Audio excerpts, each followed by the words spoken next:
The door of Rosie's Café exploded open at 7:43 a.m., and everyone inside knew their morning was about to go sideways. Adrian Skywalker didn't walk into rooms, he invaded them. 6'3", tailored suit that cost more than most people's cars, Italian leather shoes clicking against the worn linoleum like a countdown to detonation. His jaw was granite, his eyes Arctic gray, and his presence sucked all the oxygen from the cramped space as if he'd purchased that too. The regulars, old Jimmy with his crossword, the construction crew on their coffee break, Mrs. Chun with her tea and toast, went rigid. They'd seen men like this before. Men who treated the world like it was theirs to rearrange. Behind the counter, Maria's hands started shaking. She'd worked at Rosie's for 6 years, and she knew trouble when it wore a $10,000 watch. Adrian stopped in the center of the cafe, scanning it like a general surveying conquered territory. His lip curled slightly. Not quite a sneer. Not quite disgust. Something worse, dismissal. Coffee. Black. No sugar. Make it fast. He didn't look at anyone when he spoke. Didn't need to. His voice carried the weight of 1,000 people who'd scrambled to obey him. Maria fumbled for a cup, nearly dropping it. And I'll need the corner table cleared. Now. I'm expecting a call. He was already moving toward the spot where Mrs. Chin sat, her weathered hands wrapped around her morning tea, the same spot she'd occupied every Tuesday for a decade. Mrs. Chin's eyes went wide. Maria's voice came out small, apologetic. Sir, that table is. Did I ask for your opinion? Adrian's gaze finally landed on her, cold and absolute. I asked for it to be cleared. Hey there, beautiful souls. Welcome back to the channel. I'm so glad you're here with me today. Before we dive into this unbelievable story, tell me, where are you watching from? Drop your city or country in the comments. And how are you doing today? I hope you're ready for a story that'll make your heart race and maybe restore your faith in humanity just a little bit. Oh, and if you haven't subscribed yet, what are you waiting for? Hit that subscribe button right now because you won't want to miss what happens next. Trust me on this one. Now, back to our billionaire and the chaos he's about to unleash. Mrs. Chun started gathering her things with trembling fingers, humiliation painting her cheeks pink. The construction workers shifted in their seats, anger simmering, but what could they do? Men like Adrian Skywalker crushed people for sport. Maria grabbed the coffee pot, her heart hammering against her ribs. This was it. This was how people got fired, for being in the wrong place when the wrong man walked in. Then the kitchen door swung open. Actually, a voice said, calm as Sunday morning. That's not happening. Every head turned. The woman who emerged from the back was wiping her hands on her apron, dark hair pulled back in a practical ponytail, green eyes steady and unflinching.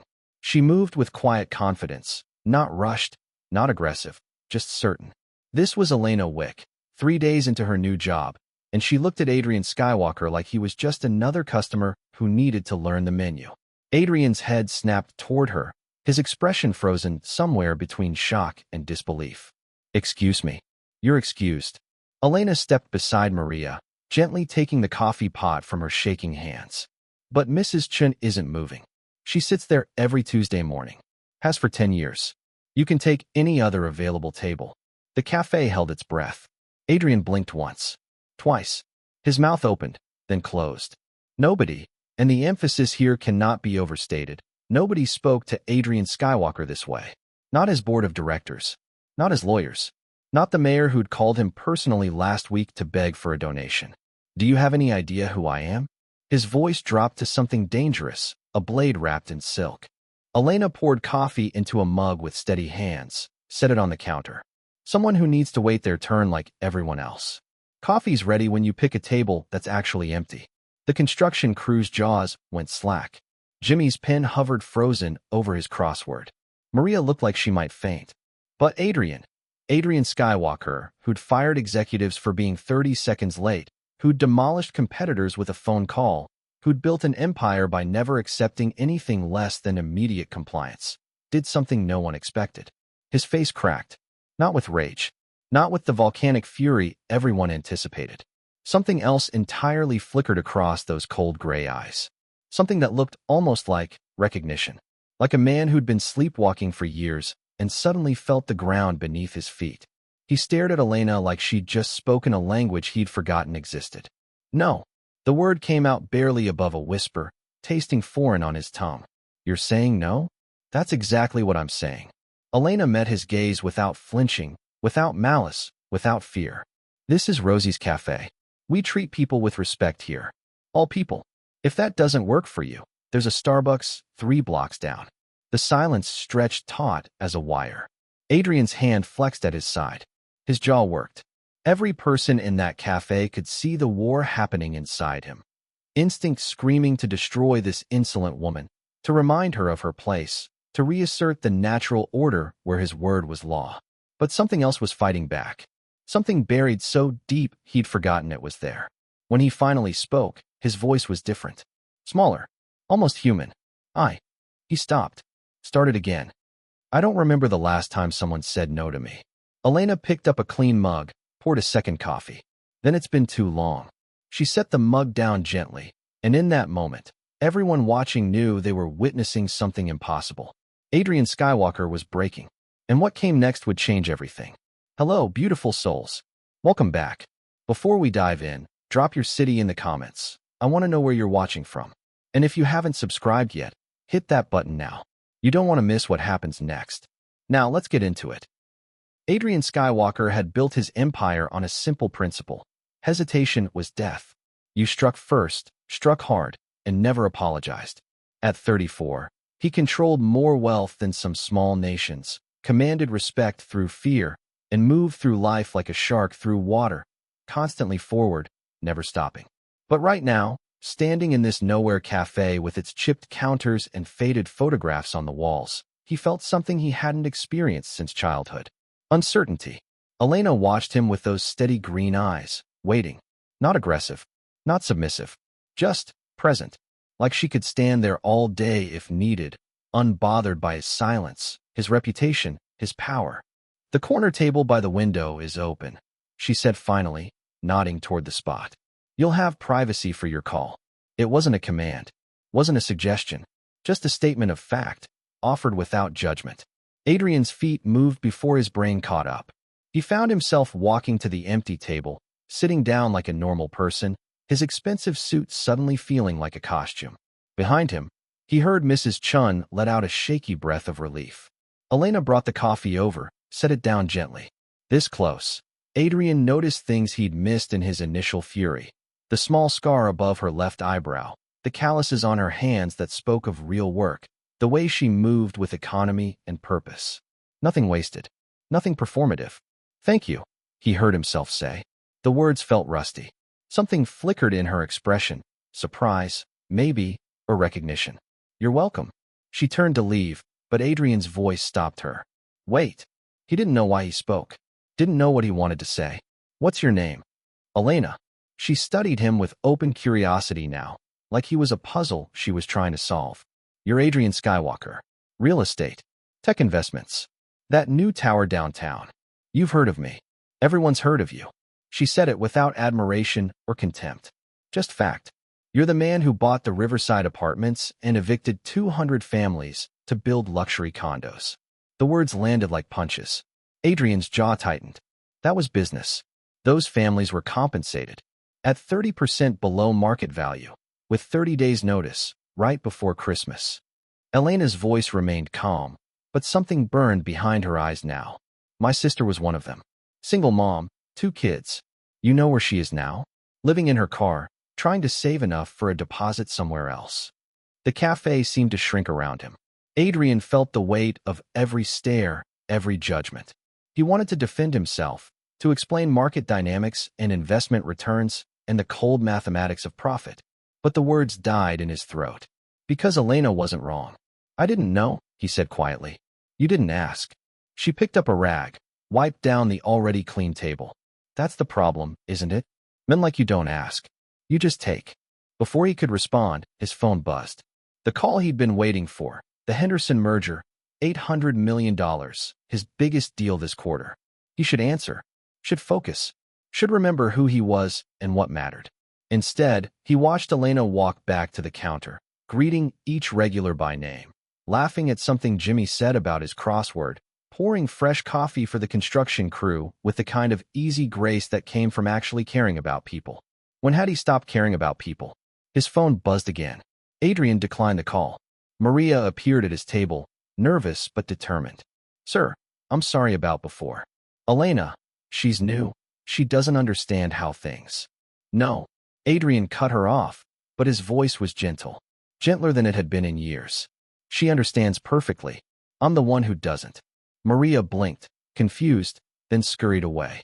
Adrian sipped his coffee. It was good. Not the expensive single-origin stuff his assistant ordered for the office, but rich and honest and real. He couldn't remember the last time he'd actually tasted his coffee instead of just consuming it as fuel. The door chimed. A young woman entered, holding a toddler's hand, both of them looking worn and worried. Elena's entire face transformed, pure joy breaking through like sunrise. Sarah, she rushed around the counter, scooping the little boy into her arms. And my favorite nephew. Come here, you little monster. The child giggled, grabbing her face. Auntie Lena. Adrian watched as Elena kissed her sister's cheek, listened intently as Sarah spoke in low, stressed tones. He couldn't hear the words, but he understood the body language. Exhaustion, desperation, fear. Elena's expression shifted from joy to fierce protectiveness. She reached into her apron, pulled out what looked like cash, probably her entire morning's tips, and pressed it into Sarah's hand. Sarah shook her head, tried to refuse, but Elena insisted with the kind of stubborn love that didn't accept no. The same kind of strength she'd used on him. Adrian felt something crack deeper in his chest. This woman, this waitress who'd shut him down without hesitation, was giving away what little she had to save her sister. The sister he'd displaced. The family he'd destroyed with a signature and a handshake. Sarah left with the child, and Elena returned to the counter, her shoulders carrying a weight Adrian suddenly wanted to lift. He stood, walked to the register. Elena looked up, guarded. How much would your sister need? Adrian asked. For a deposit. First month's rent. Security. A real place. Elena's eyes narrowed. I don't want your charity. It's not charity. It's a debt. He pulled out his phone, fingers moving across the screen. What's her account information? Stop.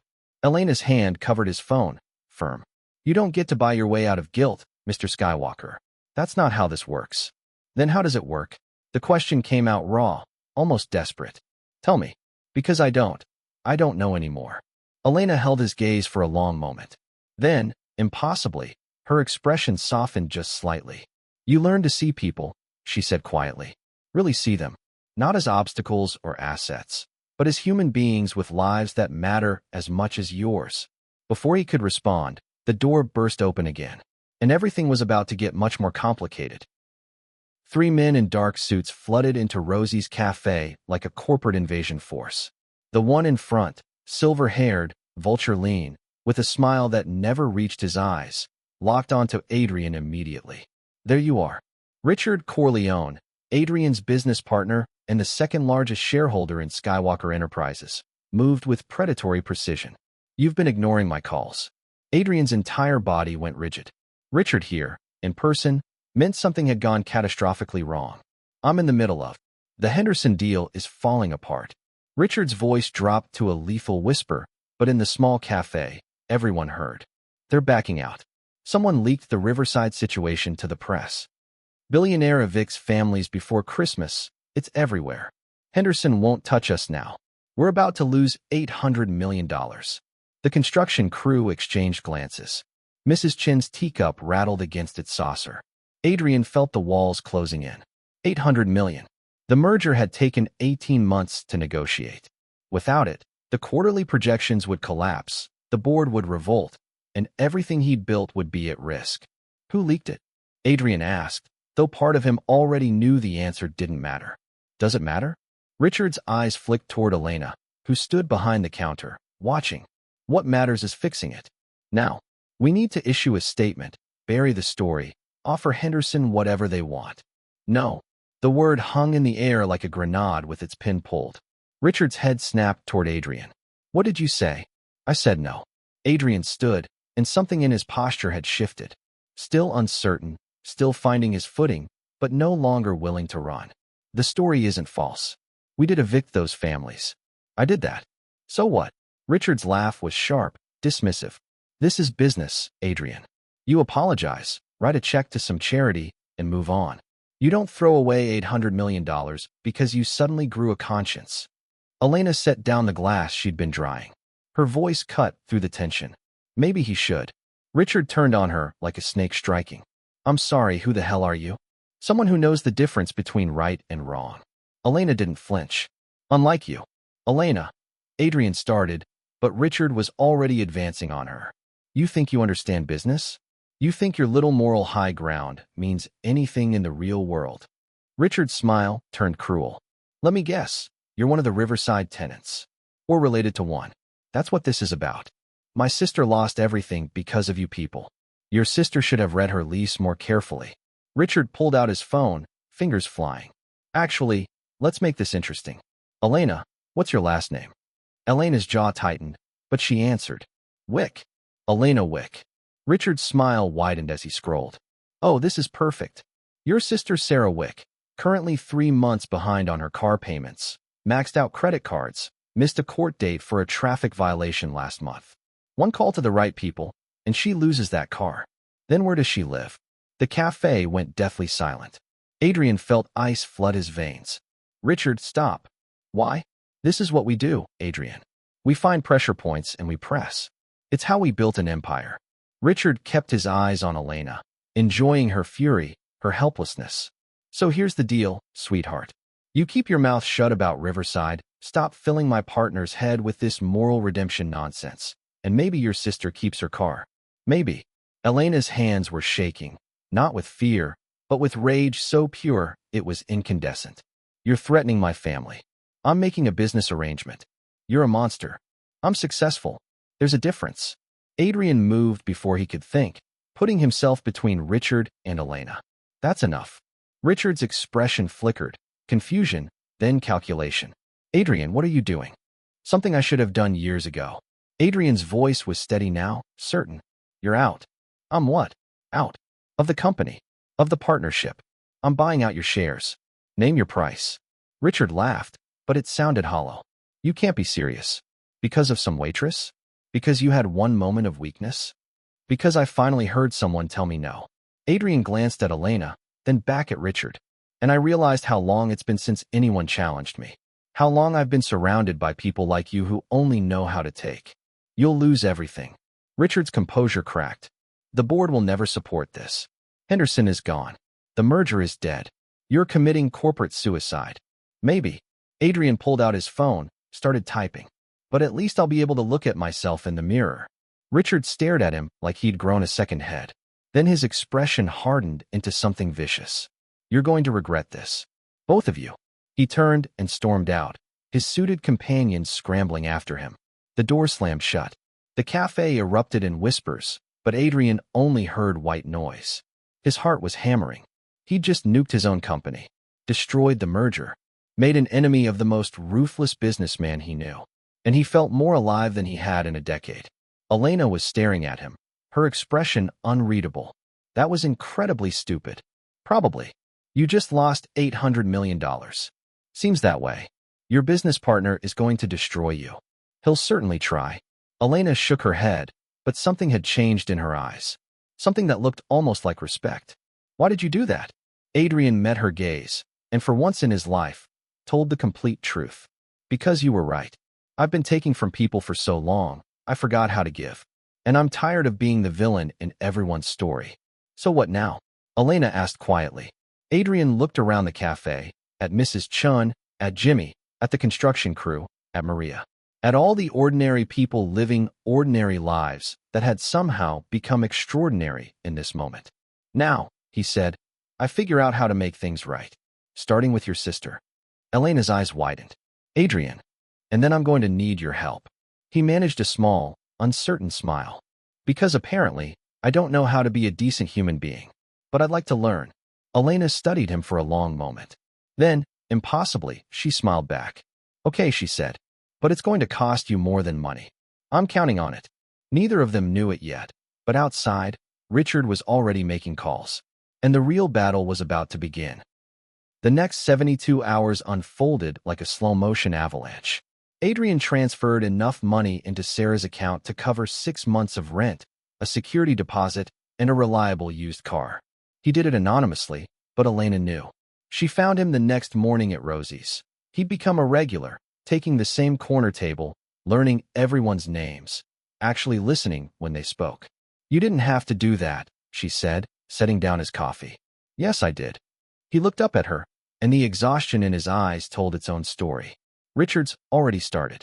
3 board members called for my resignation yesterday. The press is tearing me apart. My lawyers say I'm opening myself up to shareholder lawsuits. And I don't care." He smiled, but it was fragile. "Is that crazy?" Elena slid into the seat across from him, something she'd never done with a customer before. "Maybe, but it's the good kind of crazy." Their eyes met, and something electric passed between them. Something neither was ready to name yet, but both felt in the marrow of their bones. "Tell me about yourself," Adrian said softly. "The real you, not the sister or the waitress. Just Elena." She hesitated. Vulnerability didn't come easily, not after watching her sister lose everything, not after years of fighting just to survive. But something about Adrian's brokenness made her want to be brave.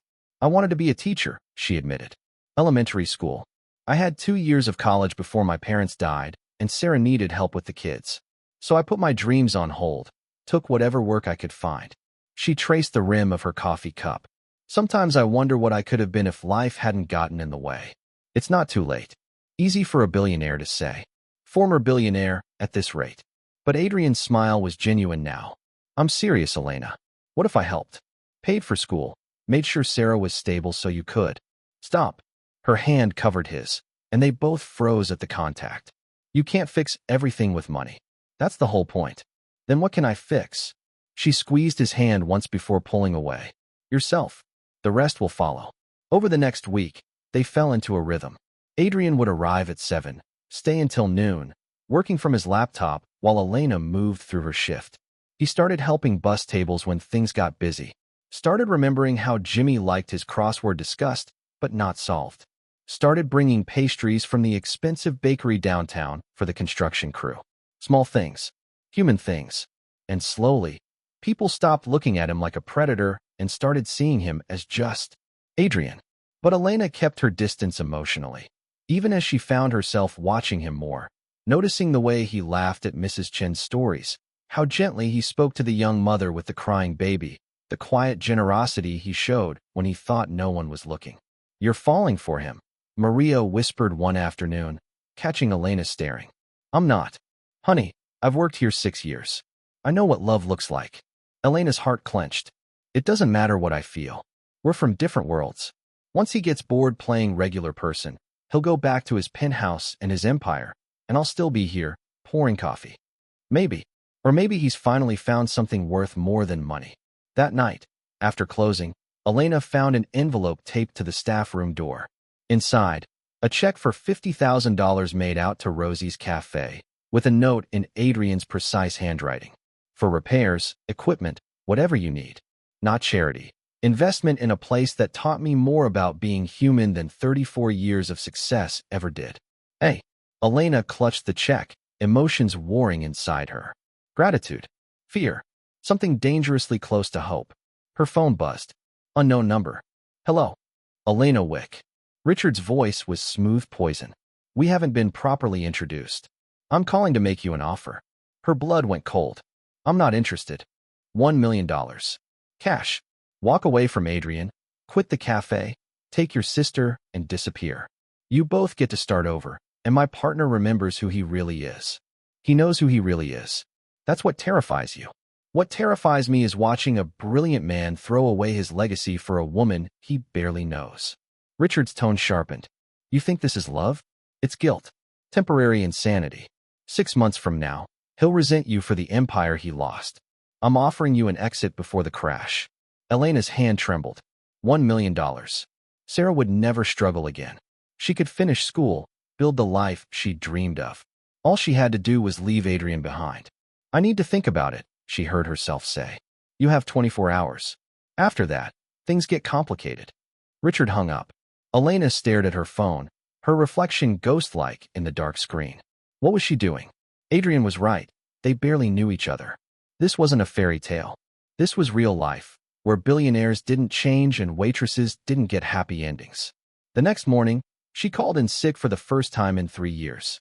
Adrian showed up anyway, confused when Maria told him Elena wasn't there.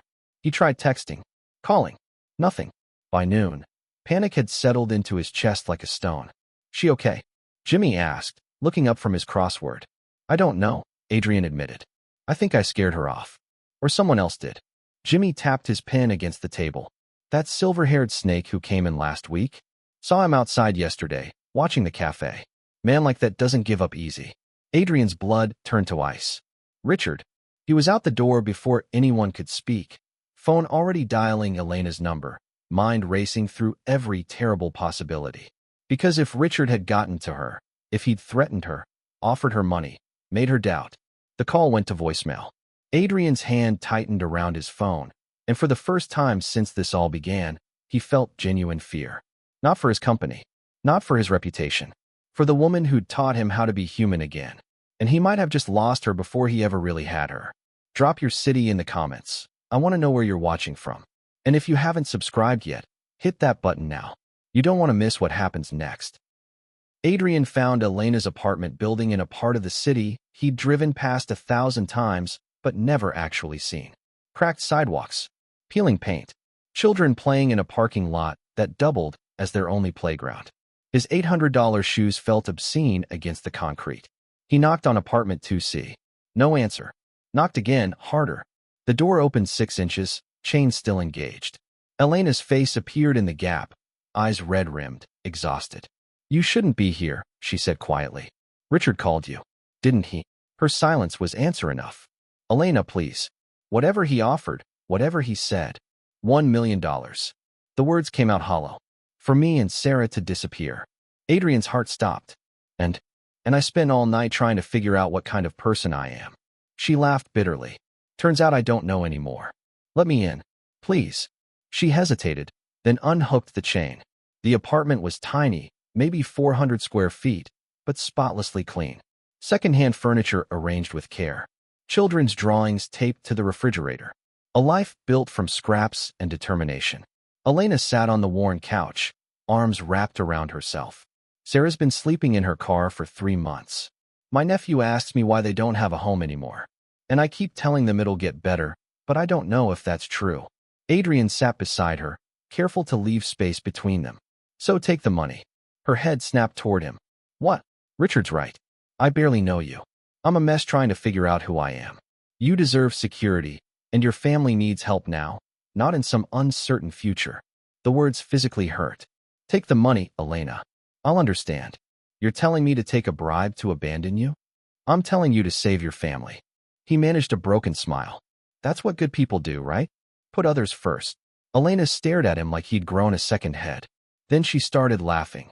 Real laughter that turned into tears, and suddenly she was crying, shoulders shaking with the weight of everything she'd been carrying alone.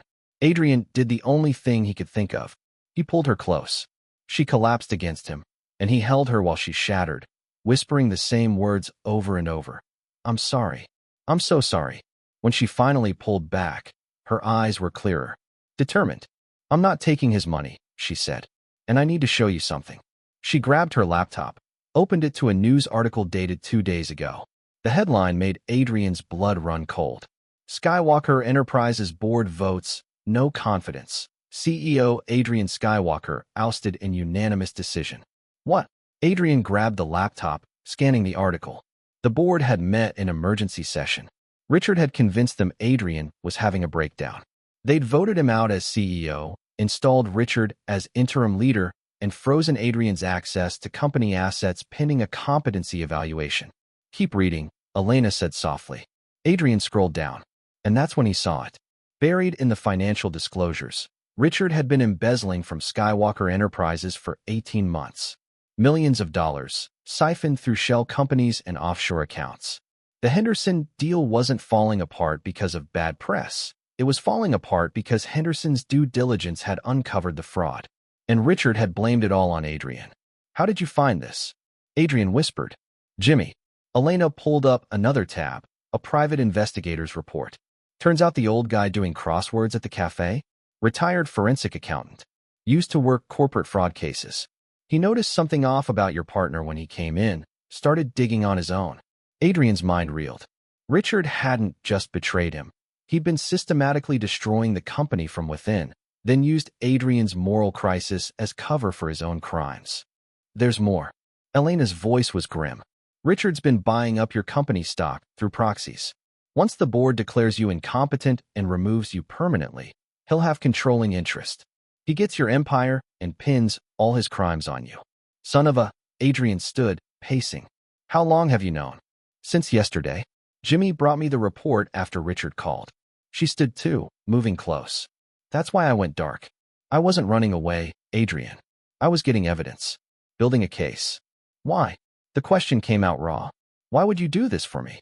Elena reached up, cupped his face with both hands, forcing him to look at her. Because somewhere between you defending me from your partner and learning Mrs. Chin's tea order, I fell in love with you. You idiot. The world stopped spinning. You... Adrian couldn't breathe. You love me. Apparently I'm as crazy as you are. But she was smiling now, fierce and beautiful. So here's what's going to happen. We're going to take this evidence to the authorities. We're going to expose Richard for the fraud he is. And we're going to get your company back. Elena, he's dangerous. If he finds out you have this, let him come. Her eyes blazed. I've been scared my whole life, Adrian. Scared of losing my sister, my home, my dreams. But I'm not scared anymore. Not when I'm with you. Adrian kissed her then, pouring everything he couldn't say into that moment. Gratitude, fear, hope, and a love he hadn't known he was capable of feeling. She kissed him back with equal intensity, both of them holding on like the world was ending and beginning simultaneously. When they broke apart, both breathless, Elena smiled. So that's a yes to my plan? That's a yes to everything. Adrian pulled her close again.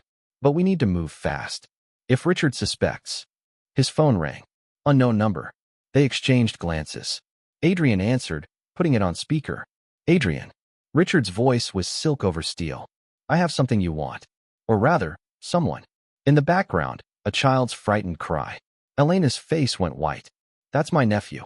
Found your sister and her boy at their new apartment. The one you so generously paid for, Adrian. Such a lovely family. Richard's smile was audible.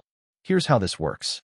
You sign over your remaining shares to me by midnight tonight, or I make sure they disappear. Permanently. The line went dead. Elena was already grabbing her keys, but Adrian caught her hand. If we go rushing in, he wins, Adrian said, mind racing. We need to be smart. That's my family. I know. And we're getting them back. He pulled out his phone, started dialing. But this time, we're playing offense. For the first time in his life, Adrian Skywalker wasn't just fighting for money or power. He was fighting for love, for family, for everything that actually mattered. And he was done playing by Richard's rules. Adrian's first call was to his head of security. Disconnected number. Second call to his lawyer. Voicemail full. Third call to his assistant of 8 years. I'm sorry, Mr. Skywalker, she said, voice tight with regret. Mr. Corleone made it very clear. Anyone who helps you will be terminated and blacklisted. I have student loans. I can't. I understand. Adrian hung up, the full weight of his isolation crushing down. Richard had cut him off completely. No resources. No allies. No way to fight back. Elena was on her phone, calling Sarah over and over. Each ring without answer was a fresh knife to the heart. He has them. He actually has my family. We'll get them back. How? Her voice cracked. You have nothing. No money, no power, no company. Richard took it all. I have you. She looked at him, tears streaming. That's not enough, Adrian. Love doesn't stop bullets or save hostages. This is real life, not a fairy tale. The words landed like punches because they were true. Adrian had spent 3 weeks learning to be human, and now the world was punishing him for it. Richard had spent the same 3 weeks building his empire on Adrian's corpse. His phone buzzed. A text from an unknown number with a video attachment. His hands shook as he opened it. Sarah sat in a dark room, bound to a chair, duct tape over her mouth. Her son crying somewhere off camera. The video was shaky, brief, but the message was clear. The next text came through, midnight. Your shares or their lives. Come alone or they die. Tell the police and they die. Try anything clever and they die. You broke the rules, Adrian. Now pay the price. Elena collapsed to her knees, a sound of pure anguish tearing from her throat. Adrian dropped beside her, holding her while she broke apart completely. I can't lose them, she sobbed.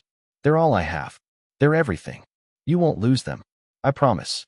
Don't make promises you can't keep. But Adrian was already thinking, his mind moving through scenarios, calculating odds, searching for any angle Richard might have missed. And slowly, desperately, a plan began to form. The evidence Jimmy found, Adrian said. If we can get it to the FBI, there's no time. Midnight is 8 hours away. Then we make time. Adrian stood, pulling her up with him. Richard thinks I'm powerless. That's his mistake. They drove to Rosie's Café, where Jimmy was waiting with a thick folder of documents. But when Adrian saw the old man's face, his hope crumbled. I'm sorry, son, Jimmy said, sliding the folder across the table. This evidence, it won't hold up in court. Richard's lawyers are too good. Shell companies, offshore accounts. He's covered his tracks perfectly. It would take months of investigation to build a prosecutable case. We don't have months. I know. Jimmy's expression was grave. Which is why I'm telling you the truth. The legal system can't save your girl's family. Not in time. Elena made a sound like a wounded animal. So that's it. We just give up?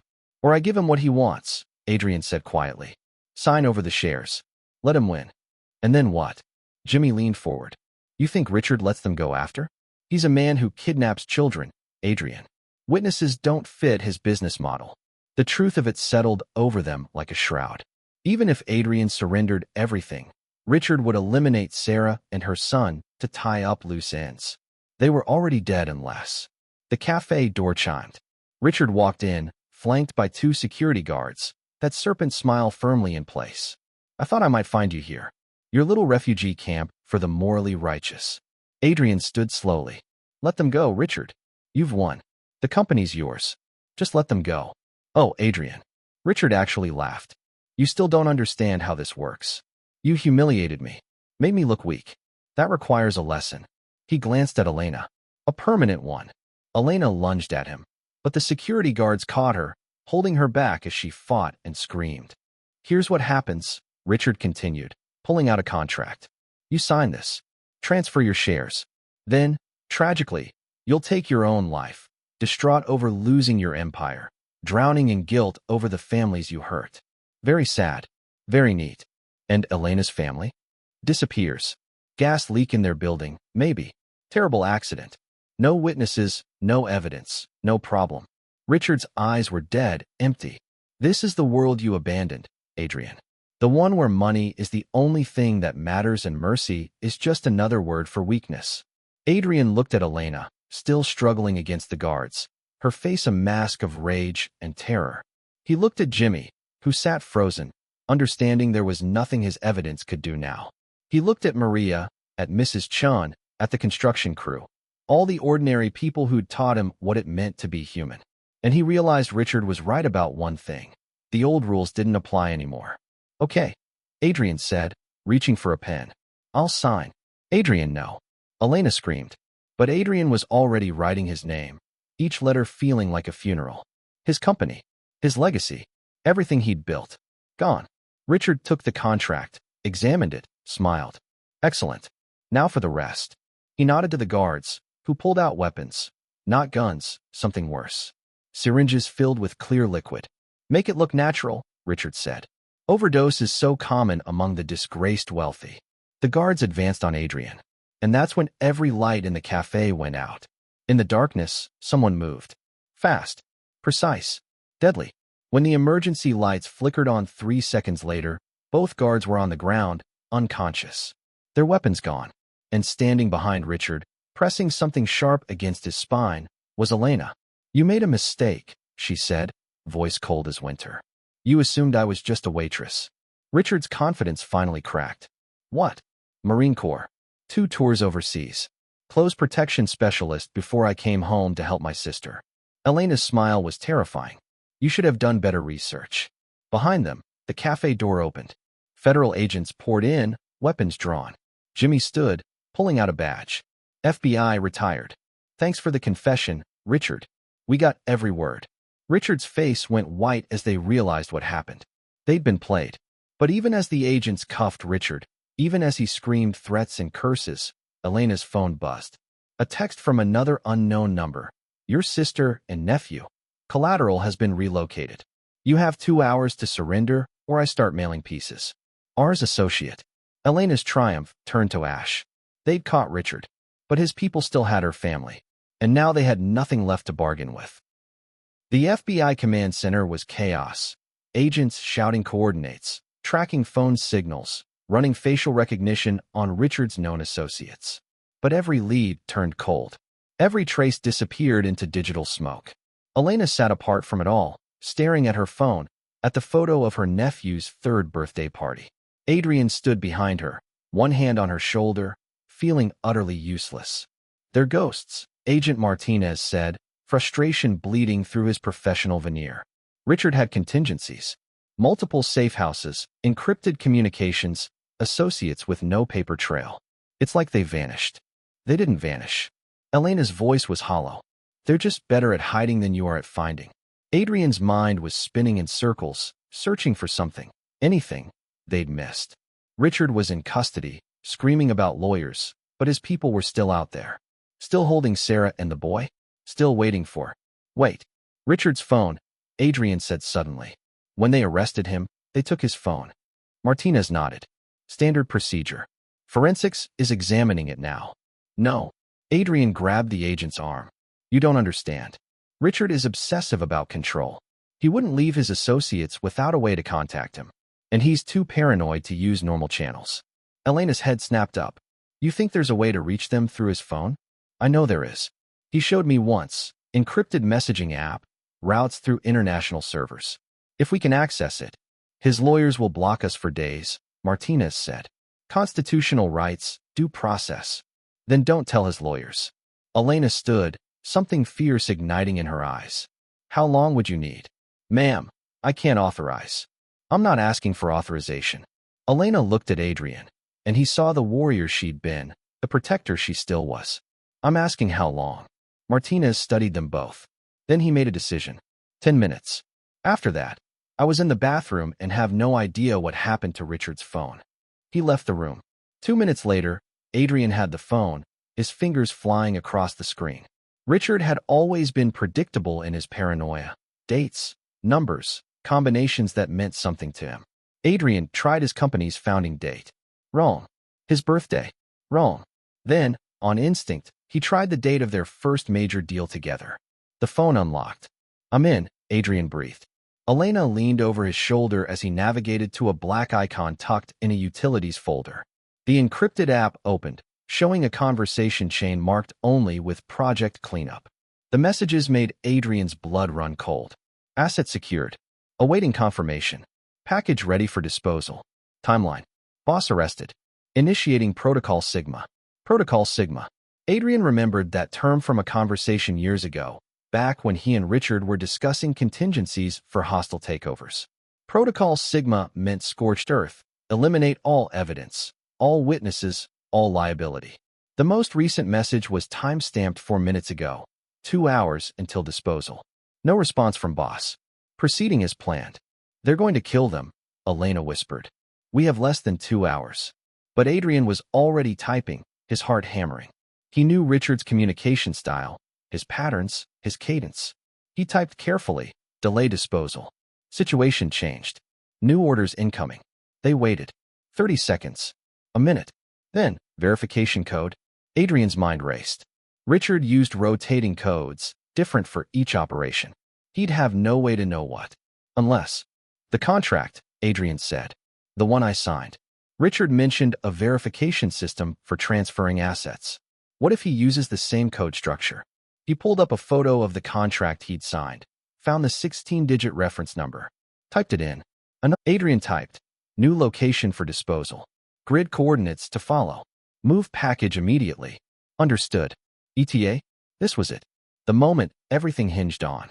Adrian needed them to move Sarah and her son, needed them to believe this was Richard's command, needed them to go somewhere they could be intercepted. But where? The old Riverside apartments, Elena said suddenly.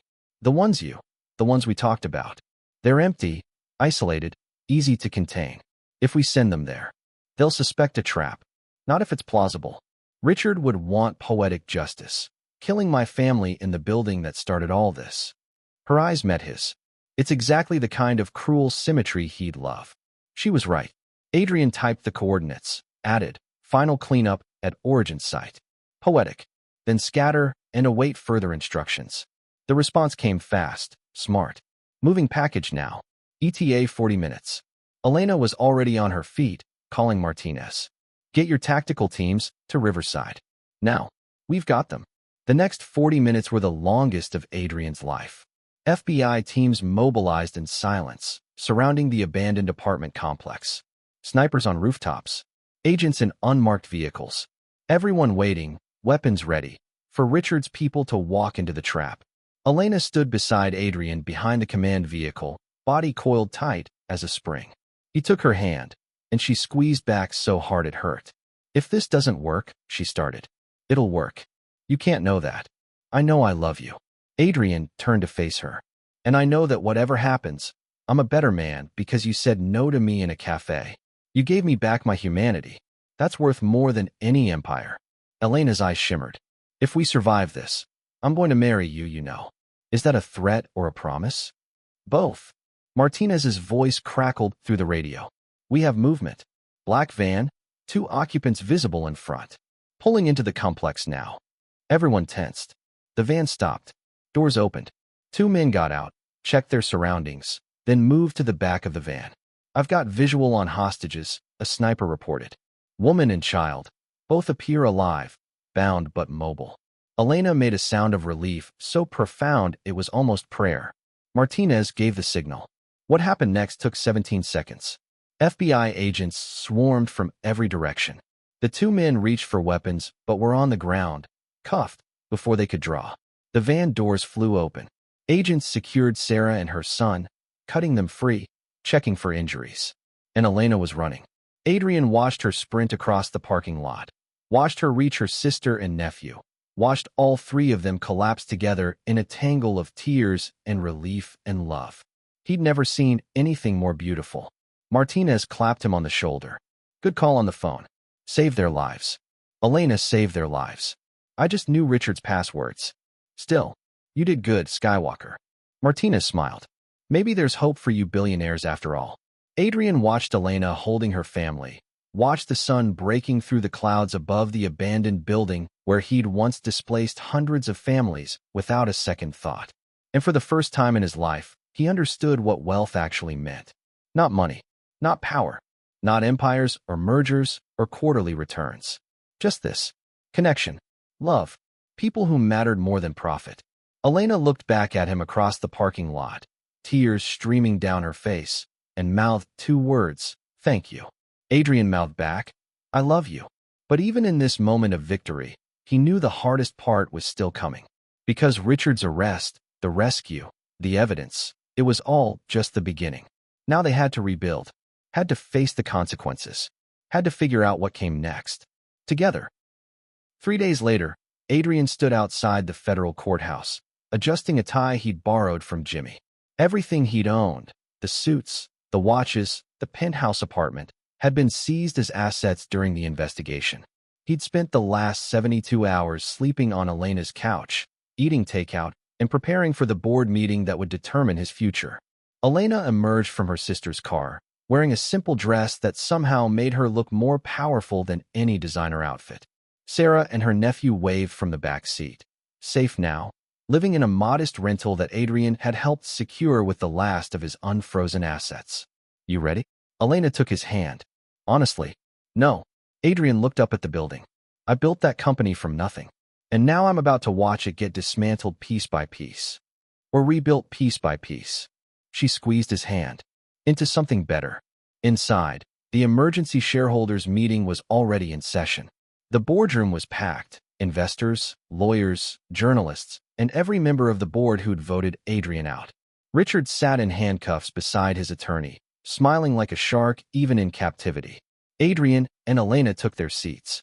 Jimmy slid into the row behind them, along with Maria, Mrs. Chun, and half the construction crew from Rosie's Café. Their presence, these ordinary people in their work clothes and comfortable shoes, made several board members visibly uncomfortable. The chairman, Gerald Starkiller, called the meeting to order. We're here to address the criminal charges against Mr. Corleone and determine the future leadership of Skywalker Enterprises. Mr. Skywalker, you have the floor. Adrian stood, and every camera in the room swiveled toward him. 3 weeks ago, I walked into a cafe, and someone said no to me. He looked at Elena. It was the first time in years anyone had challenged me, questioned me, reminded me that I was supposed to be human. Murmurs rippled through the crowd. I spent a decade building this company on the belief that profit was the only thing that mattered, that people were resources to be managed, obstacles to be removed, or assets to be acquired. And I was successful by every metric that Wall Street measures. He pulled out a folder, Jimmy's evidence, now officially entered into the federal investigation. But while I was learning to be a decent human being, my business partner was embezzling $18 million from this company. He was creating shell corporations, falsifying reports, and preparing to frame me for his crimes while taking control of everything I'd built. The board erupted. Gerald hammered for order. The FBI has the evidence, Adrian continued. Richard Corleone will spend the next decade in federal prison. But here's what I realized while watching him get arrested. He's not different from who I used to be. He's just more honest about it. Richard's smile finally cracked. I evicted families to maximize profit. I destroyed communities to build empires. I treated people like numbers on a spreadsheet. And the worst part? I was proud of it. I thought that's what success looked like. Adrian turned to address the board directly. You're here to decide who leads this company forward. And I'm here to tell you it shouldn't be me. Not the old me, anyway. Shocked whispers filled the room. But I am here to propose a new direction. A model where profit and people aren't mutually exclusive. Where we can build incredible things without destroying lives in the process. He pulled out a second folder, this one filled with proposals Elena had helped him draft over the past 3 sleepless nights. Affordable housing units built into every luxury development. Profit sharing with displaced tenants. Community investment funds. Green building standards. Fair wages for every worker in our supply chain. He set the folder on the table. This is what Skywalker Enterprises could become. Not charity. Smart business that treats people like they matter. Gerald Starkiller looked at the proposals with visible skepticism. Mr. Skywalker, these ideas would reduce our profit margins by 15 to 20%. Initially, yes. But long-term, we'd build loyalty, reduce legal challenges, improve our reputation, and attract investors who care about impact as much as returns. Adrian leaned forward. More importantly, we'd be able to sleep at night. That's a lovely sentiment, said Patricia McLean, the board's most ruthless investor. But I didn't put $50 million into this company for sentiments. I want returns. And you'll get them. Elena stood, surprising everyone. May I? Gerald nodded, confused. Elena pulled out her phone, displayed a spreadsheet on the screen behind them. I spent 2 years getting my MBA online while working double shifts. This model? It's not just ethical, it's profitable. Companies that invest in communities see 30% higher employee retention, 40% reduction in legal costs, and measurably higher stock prices over 10-year periods. She clicked through slides showing case studies, data, projections. You want to know why? Elena looked directly at Patricia. Because people support businesses that support people. It's not complicated. Adrian's old model extracted value. This model creates it. The board members were actually listening now, leaning forward, taking notes. Then Richard laughed, a bitter, broken sound. This is insane, he said from his seat. You're going to tank a billion-dollar company because a waitress made you feel guilty? Adrian, you built this empire by being ruthless. By understanding that weakness loses and strength wins. Now you want to throw it all away. No. Adrian turned to face him. I want to transform it into something worth having. You stole millions, Richard, but you know what you never had? People who cared whether you lived or died. You built an empire of fear and resentment. And where did it get you? Richard's face twisted with rage. I'll fight this. I have lawyers, connections, people who already testified against you to cut deals. Agent Martinez stepped forward from the back of the room. It's over, Richard. You lost. Richard slumped in his chair, and Adrian felt something unexpected, pity. Gerald called for a vote. All in favor of reinstating Adrian Skywalker as CEO under the proposed new business model? The room held its breath. Patricia McLean raised her hand first. I'm in. Let's see if ethics can actually make money. One by one, hands rose. 6 out of 9 board members. Gerald nodded. Motion carries. Mr. Skywalker, welcome back. The room exploded in applause, from the Café crew, from journalists, from several board members who looked genuinely hopeful. Elena threw her arms around Adrian, and he held her like she was the only solid thing in a spinning world. You did it, she whispered. We did it. He pulled back to look at her. I meant what I said at Riverside. I love you, Elena Wick. And if the offer still stands, are you seriously proposing to me in a boardroom? I'm seriously proposing to you anywhere you'll have me. Elena laughed through tears. Yes, you ridiculous man. Yes. Jimmy started clapping. Then Maria. Then the whole room joined in. And for once in his life, Adrian Skywalker stood in the center of applause that actually meant something. But as the celebration continued, he caught sight of something through the window. A homeless man digging through a trash can. Families walking past luxury stores they couldn't afford. The stark reality of inequality that his old business model had perpetuated. One company reformed wasn't enough. One changed billionaire wouldn't fix the world. But it was a start. And sometimes, that's all you needed. 6 months later, Elena stood in front of a classroom of 27 third graders, watching their faces light up as she explained how butterflies transformed from caterpillars. Change isn't just possible, she told them, gesturing to the chrysalis they'd been observing for weeks. It's inevitable. The question is whether we fight it or embrace it. Through the classroom window, she could see the new Riverside Community Center, built on the site of the old apartments Adrian had demolished. Not luxury condos this time, but affordable housing, a health clinic, a job training facility, and the elementary school where she now taught.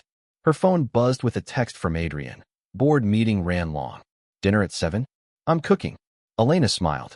Adrian cooking usually meant ordering from 3 different restaurants and pretending he'd made it himself. But it was the effort that counted. She texted back, can't wait. Love you. The butterfly emerged from its chrysalis right on schedule, and the children gasped in wonder. After school, Elena drove to the modest house she and Adrian had bought together. Nothing like his old penthouse, but it had a yard where her nephew could play and a kitchen table where they gathered for Sunday dinners with Sarah and the construction crew and everyone from Rosie's Café. Adrian was actually in the kitchen, actually cooking, though the smoke alarm's chirping suggested it wasn't going well. Don't say it, he warned as she walked in, waving away smoke with a dish towel. I wasn't going to say anything. Elena kissed his cheek, surveying the disaster. Okay, maybe I was going to suggest we order pizza. I wanted to do something special. He looked genuinely disappointed in himself. You've been working so hard, and I just thought. Hey. Elena turned him to face her, hands on his shoulders. You rebuilt an entire company on ethical principles. You housed 200 families. You created a community center that's changing lives. I think you're allowed to be bad at cooking. Adrian laughed, pulling her close. When did you become the wise one? I was always the wise one. You were just too rich to notice. They ordered pizza. While they waited, Adrian showed her the latest quarterly reports. Profits were down initially, just as predicted, but trending upward. More importantly, employee satisfaction was at an all-time high, and 3 other major corporations had reached out about implementing similar models. Patricia McLean called, Adrian said. She's investing another $100 million. Said, and I quote, turns out people will pay extra to not feel like monsters. Elena laughed. High praise from her. She also asked if you'd consider joining our board. Said we need more people who understand both business and humanity. I'm a teacher, Adrian. That's what I always wanted to be. I know, but you could be both. He took her hand. 1 board meeting a month. You'd bring a perspective we desperately need. And the salary would mean Sarah could stop working 2 jobs. Elena considered it.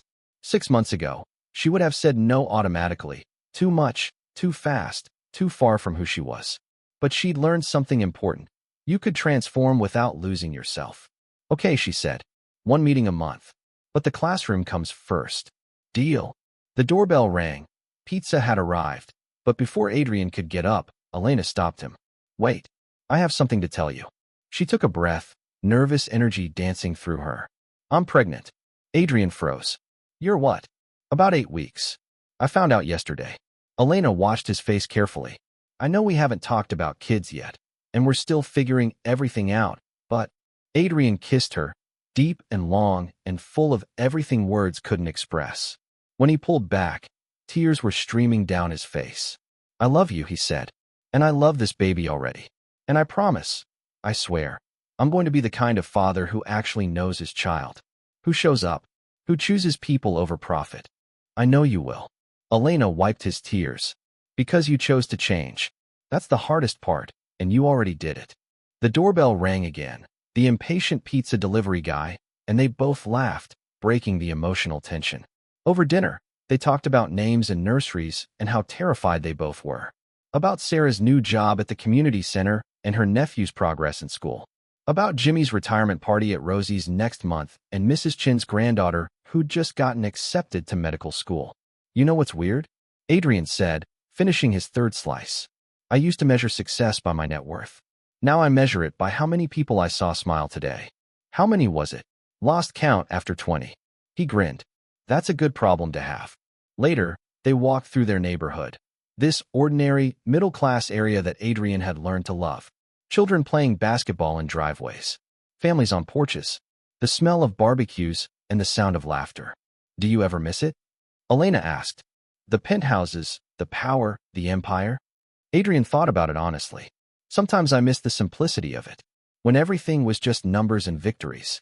But then I remember what I was missing this. Us. Real life."